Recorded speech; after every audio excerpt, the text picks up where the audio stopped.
This video deals with the case of Barry Wesley and Scott Goodmanson.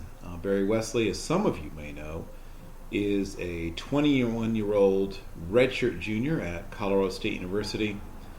He's a classic offensive lineman, the gentle giant, 6'5", 305 pounds, a former walk-on who fought his way up the depth chart and now has started in 24 games over the past couple of seasons at all 5 positions along the offensive line.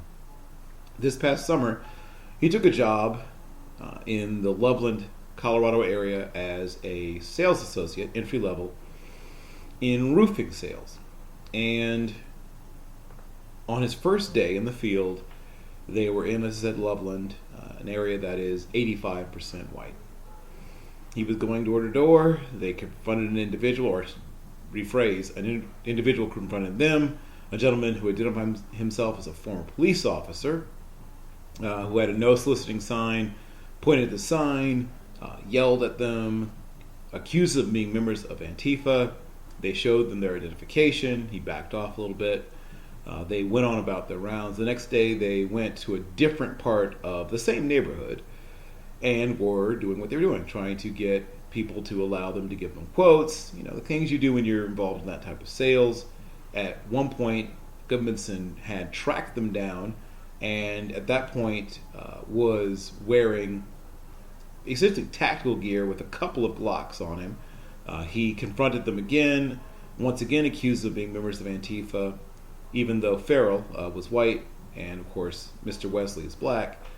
He had both of them get down on the ground, and then he ran right over to Mr. Scott Wesley, attempted to restrain him, at one point did have his knee in the back of his neck, and also had a Glock 17 pointed at the base of his skull, threatened his life. Eventually the police arrived. They were able to take Mr. Goodmanson in. He was charged with impersonating a police officer and also firearms charges as well. Scott Wesley is now attempting to put his life together, obviously and understandably traumatized. A lot of times people say, I don't understand why people do certain things. Well, there's a lot of things going on in our country, and I understand why some people feel insecure or upset. But it is simply senseless to take your own insecurity and then project it so strongly to someone else that you threaten their life. I hope that whatever happens in the future with Scott Wesley, one is that he gets to have a long and happy life, and that he never has to confront this kind of situation again. And for Mr. Scott Goodmanson, one is I hope he gets help.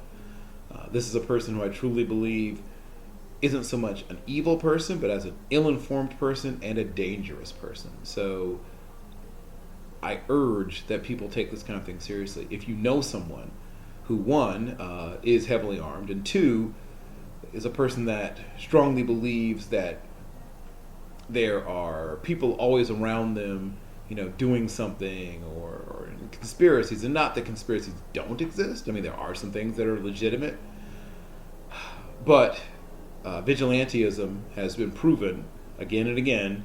This is not a movie, this is a real thing, to be a deadly dangerous problem. I'll keep reporting on this if there's more to be reported upon. Thank you.